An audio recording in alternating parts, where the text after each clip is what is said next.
Ronald Kessler is the author of In the President's Secret Service, and he joins us to talk about this morning from Washington. Good morning, Ronald.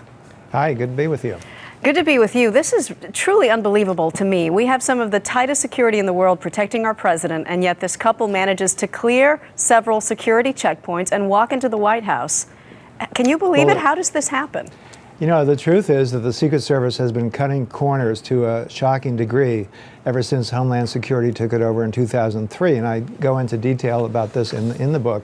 And it ranges from letting people in to events without magnetometer screening, to not even doing regular firearms requalification, cutting the size of counter-assault teams, not keeping up to date with the latest firearms, and bowing to pressure by the White House or campaign staffs to let people in regardless of whether they've been screened. And I think that's what happened here. But we should say that the Secret Service says that they did go through a magnetometer and several other checkpoints, that's right, but that's not enough, in your opinion? Well, what I meant was that they did not follow procedures as they should have under pressure. There's tremendous pressure when someone says they're not, when it turns out someone is not on a guest list, to just let them in. And there's been speculation that, well, maybe someone from the White House just waved them in, but the Secret Service statement, to their credit, made it clear that it was the Secret Service screw-up, that they did not make sure that they were on the guest list. They obviously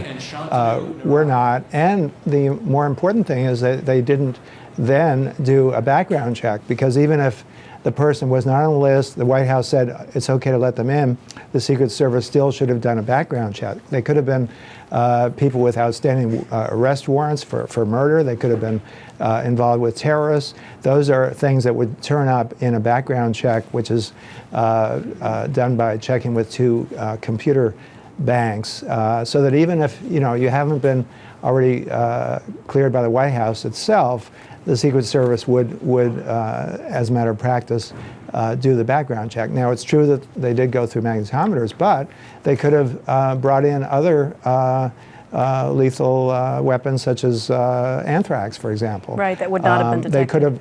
There absolutely could not have been could have been an assassination. This is the way assassinations occur, through laxness, and the Secret Service really needs a complete management shakeup. The agents themselves are very brave and dedicated. They'll take a bullet for the president. But the management has been dangerously cutting corners. They need a new director from the outside. They need a much larger budget. That's one of the problems. Their budget of $1.4 billion is nothing when you think of the demands on the Secret Service, the threats. President Obama's threats are up as much as 400% compared with when Bush was in office. All right, Ronald Kessler. It's just a disgrace. Thank you. I'm sorry we have to leave it there. We appreciate your time and your insight this morning. Thanks. You're welcome.